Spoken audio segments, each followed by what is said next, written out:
What's at the core of achieving the good life? The major key to the good life. The major key is not in learning how to set goals. It is not in learning how to better manage your time. It is not in mastering the attributes of leadership. Every day in 1,000 different ways, we are trying to improve ourselves by learning how to do things. We spend a lifetime gathering knowledge in classrooms, in textbooks, and experiences. Now, if knowledge is power, if knowledge is the forerunner to success, then why do we fall short of our objectives? Why, in spite of all our knowledge and in spite of our collective experiences, do we find ourselves aimlessly wandering, settling for a life of existence rather than a life of substance? While there may be many answers to this question, the fundamental answer is the absence of discipline. Applying all that we know. That's the key word, discipline. Self-discipline. We might add one more word here, consistent. Consistent self-discipline. Better than knowledge is applied knowledge. And once we've applied our knowledge, we must study the results of that process. Apply our knowledge, study the results. Refine our approach. Finally, by trying and observing and refining and trying again, our knowledge will inevitably produce worthy results, admirable results. And with the joy and results of our efforts, we continue to apply, to learn, to observe, to fuel our ambition with the positive reinforcement of continued progress. Pretty soon, we'll find that we're swept into a spiral of achievement, a vertical rise to success. But for this whole process to work for us, we must first master the art of discipline, self-discipline, consistent self-discipline. It takes consistent self-discipline to master the art of setting goals, to master the art of time management, to master the art of leadership, to master the art of parenting and relationships. If we don't make consistent self-discipline part of our daily lives, the results we seek will be sporadic and elusive.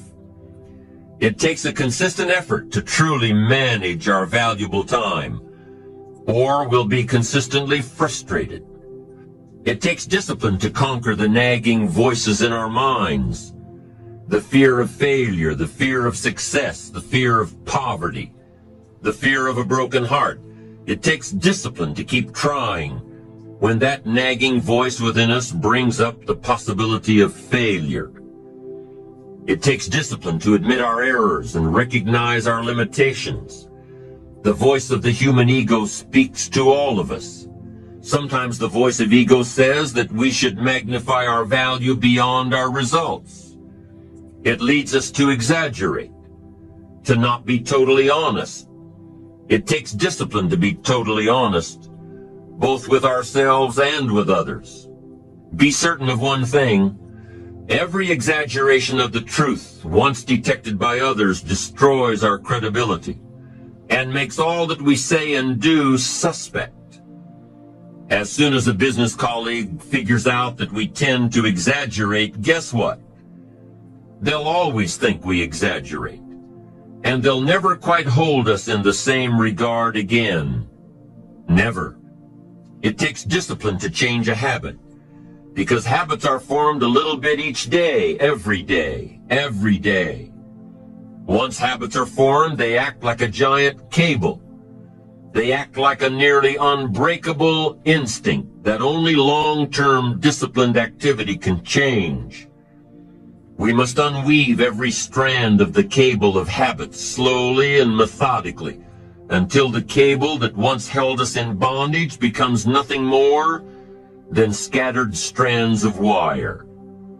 It takes the consistent application of a new discipline, a more desirable one, to overcome one which is less desirable.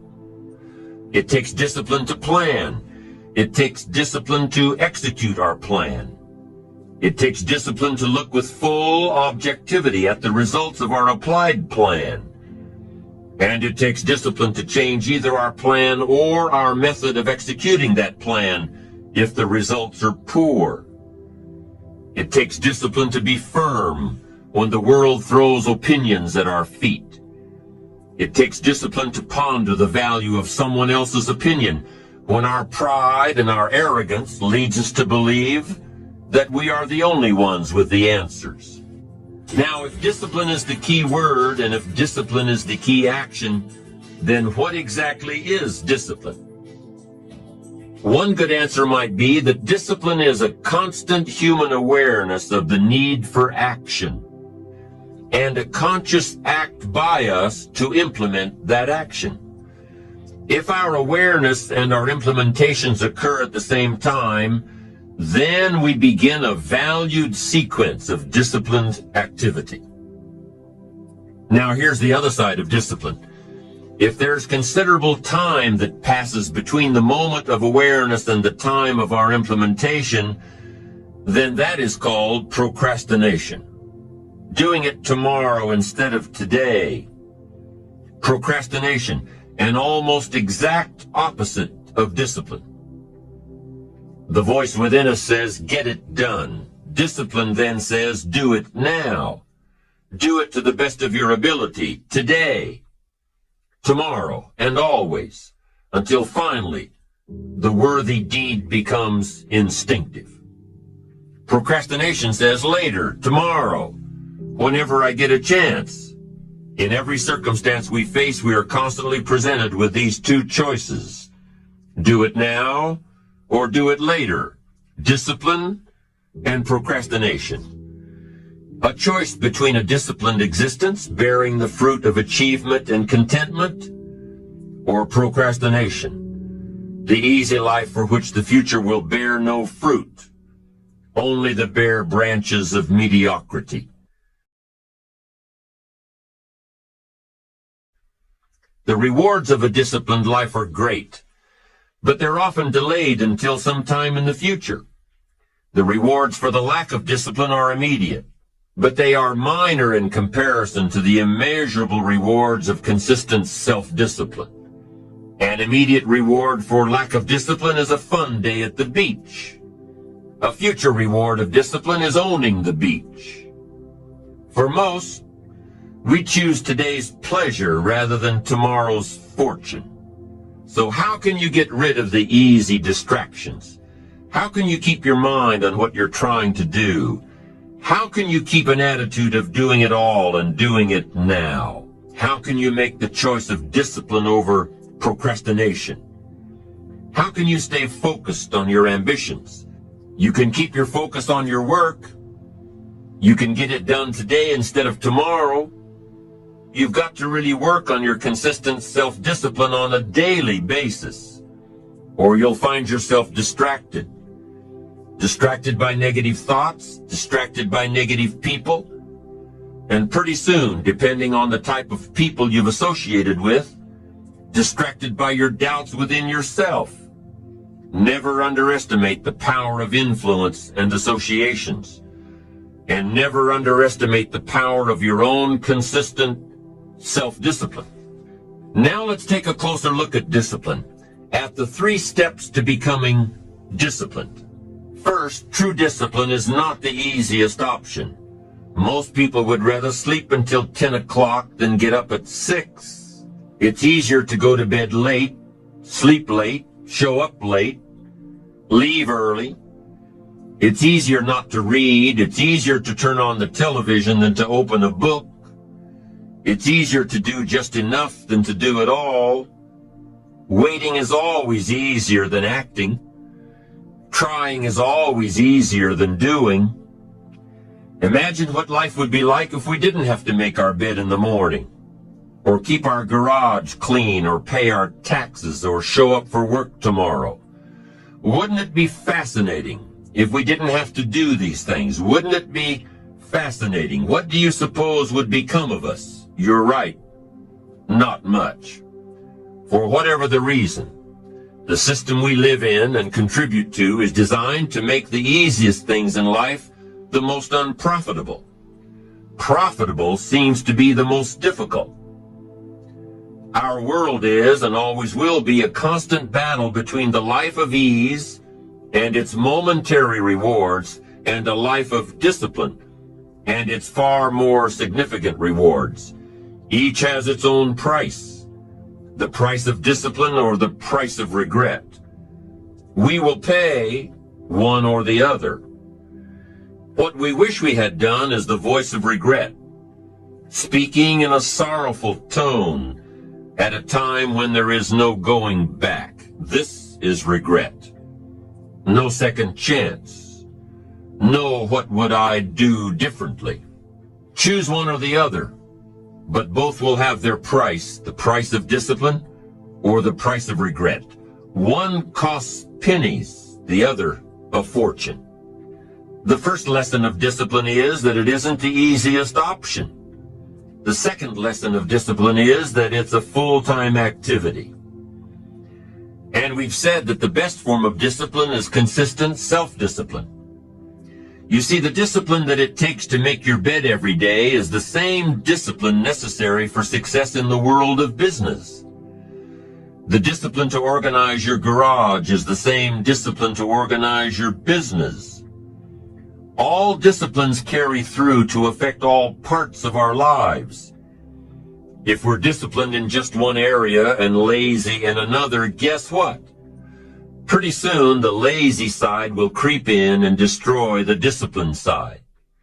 The bad habits in one area of our life will eventually destroy our self-discipline in the areas we've been working on. Consistency cannot be inconsistent.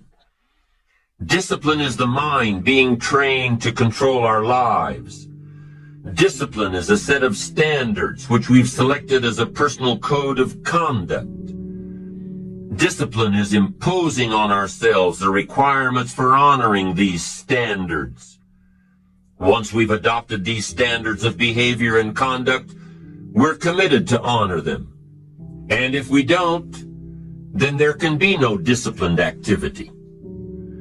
We find ourselves announcing our standards to our relatives, our friends, our associates. We shout our beliefs and condemn those who believe any differently, but then we don't walk the talk. We end up acting in a way far different from the beliefs we've shouted. We tell our kids that the TV is rotting their minds, yet we spend our evenings in front of it. We tell our employees that they must take advantage of every minute of the working day, yet we spend 3 hours at lunch. Do as I say, not as I do. This is inconsistent. This leads to a loss of credibility among those who watch us. And more importantly, this leads to a loss of credibility within ourselves. The only thing worse than one who is inconsistent in applying their self-imposed disciplines is one who has never considered the need or the value of discipline at all. These people seem to wander aimlessly, changing procedures, changing standards, changing loyalties, and shifting frequently from one commitment to another, leaving behind a trail of broken friendships, unfinished projects, and unfulfilled promises, all because of a discipline that was either non-existent or imposed so infrequently that it was ineffective. Here's the third step to becoming consistently self-disciplined.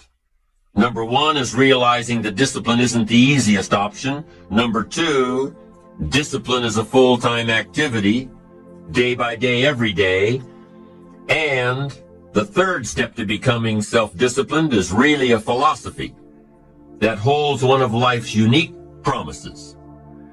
Number 3 simply says, for every disciplined effort, there is a multiple reward. That's one of life's great arrangements. It's like the law of sowing and reaping. In fact, it's an extension of the biblical law that says if you sow well, you reap well.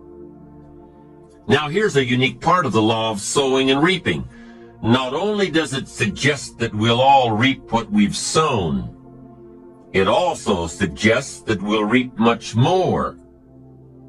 Life is full of laws that both govern and explain behaviors.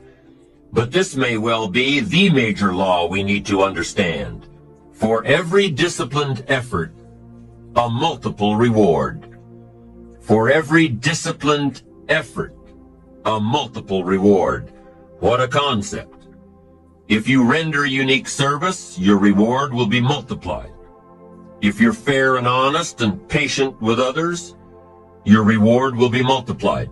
If you give more than you expect to receive, your reward is more than you expect. But remember, the key word here, as you might well imagine, is discipline. Everything of value requires care and attention. Everything of value requires discipline. Children require discipline. They must have a structure built for them.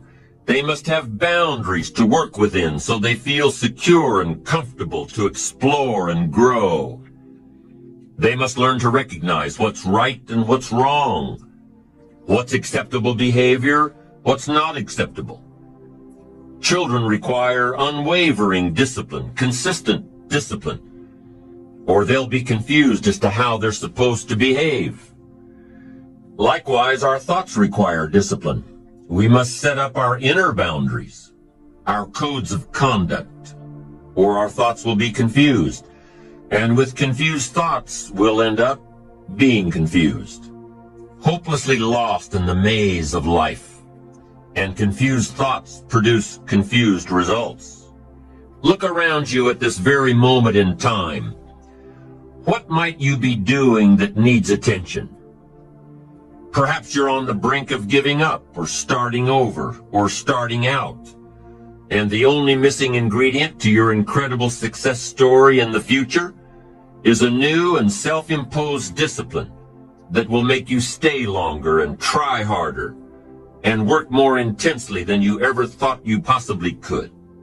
The most valuable form of discipline is the one that you impose on yourself. Don't wait for things to deteriorate so drastically that someone else must impose discipline into your life. Wouldn't that be tragic? How could you possibly explain the fact that someone else thought more of you than you thought of yourself?